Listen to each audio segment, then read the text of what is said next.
Good afternoon. I'm State Representative Patrick Windhorst. I currently serve as the House Republican floor leader and as the Republican ranking member on the House Judiciary Criminal Committee and the House Restorative Justice Committee. I previously served as Massac County State's Attorney for 14 years. I was honored when Leader McCombie asked me to head up the House Republican Truth and Public Safety Working Group last year. The working group was tasked with developing a legislative package designed to move in the current General Assembly and aimed at improving public safety, holding those who commit crime accountable, and supporting our police following the passage of the well-known Safety Act. This week marks the 6-month anniversary of full implementation of the Safety Act. House Republicans warned against the passage of the Safety Act because of problematic provisions in the law that make the work of law enforcement officials harder to do, and because the law will make our communities less safe. We oppose the ending of cash bail. We opposed anonymous complaints against police officers. We oppose the very nature of the way the bill was passed. 4 attempts at trailer legislation still haven't fixed the issues with the Safety Act. Now that the end of cash bail is in place, we have seen numerous reports from throughout the state of individuals committing crimes, being let out of jail shortly thereafter, and then offending again while they were awaiting their court date. It doesn't have to be this way. Illinoisans deserve to know that when a perpetrator commits a crime, they are going to be held accountable. And most certainly, they won't be back on the streets just a few hours later. Since the inception of the Truth and Public Safety Working Group in 2023, the group has met with law enforcement groups, retired judges, state's attorneys, and other stakeholders to develop our legislative package. Last year, many legislators on the Republican side held roundtables with law enforcement officers and prosecutors. We heard their concerns and crafted legislation to address them. In 2023, our group introduced over 20 bills, and this year the group has introduced over 15 bills. The legislative package focuses on supporting and protecting crime victims, giving judges wider discretion to detain people charged with felonies, and recruiting and retaining law enforcement officers while ensuring they are able to do their jobs. I have a few bills I want to highlight. First, House Bill 5120 widens the possible detention net to all felonies and also establishes the burden of proof at the detention hearing to a preponderance of the evidence.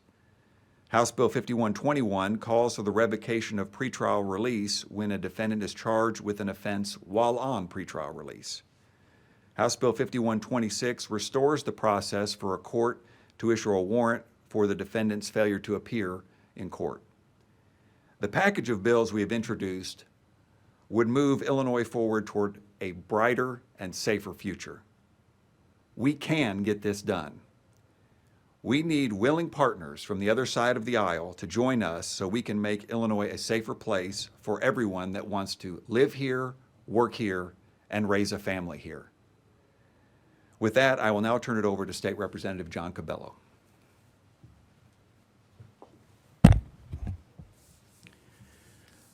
Good afternoon. I'm State Representative John Cabello, also an Assistant Minority Leader. My district is the number 90, and I'm honored to serve it. It includes Winnebago County, Stevenson County, and Boone County.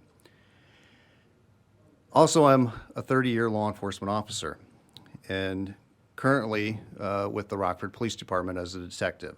I'd like to note that our Chief Carla Red is here with us today as well.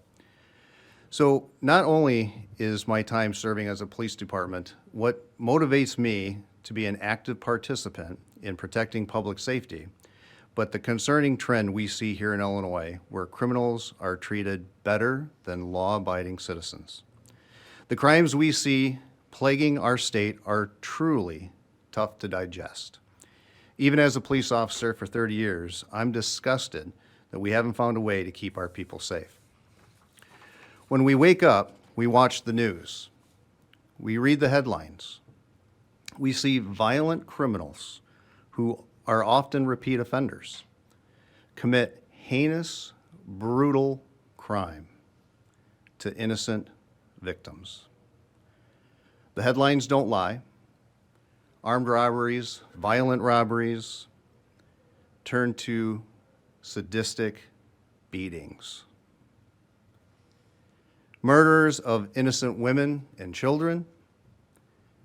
This is just a small sampling that shows crime and criminals are absolutely out of control. Something has to be done. Just in the last week, a man was released on parole only to kill a child and to stab the child's mother. This should make your blood boil. This is unacceptable in our society today. How can a community feel safe when a person deemed to be rehabilitated is released from the Illinois Department of Corrections only to immediately commit a heinous, brutal crime? One of the bills that we're working on is House Bill 4852, known as the Community Protection Act. It would require that the Illinois Department of Corrections to provide written notification to the victim, to local law enforcement, and to the local state's attorney prior to the release of these offenders. Far too often under this dome, we forget about the victims. In the committees that I'm in, whether it's restorative justice, criminal, Jude criminal, the victims are often never spoken about. And when we bring them up, are told, we'll get to them. They should be thought of first, because what gets done in this building, under this dome, often victimizes these victims again. Victims and the residents of these communities have the right to know who is being released back into their community. I urge my fellow assembly members to take the word of a third-year policeman to reverse course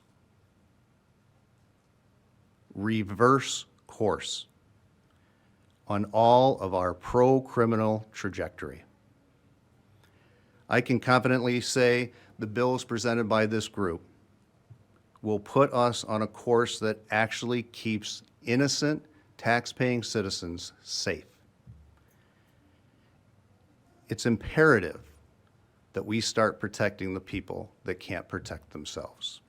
And with that, I'll turn it over to Representative Freese.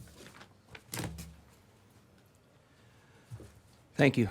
My name is David Freese, State Rep for the 115th. I'm honored to join you today to talk about helping with recruitment and retention of law enforcement officers, and also with supporting our law enforcement agencies with the tools they need to protect the public.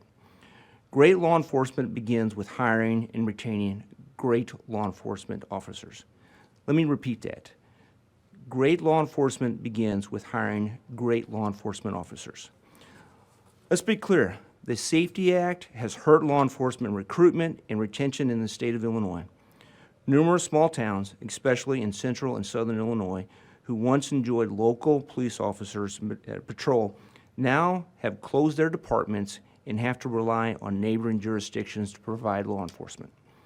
Despite what often feels like a hostile law enforcement here in Illinois, House Republicans are working diligently to make sure our police officers know that we support them and ensure they have every tool they need to continue to be the thin blue line between safety and chaos in our communities.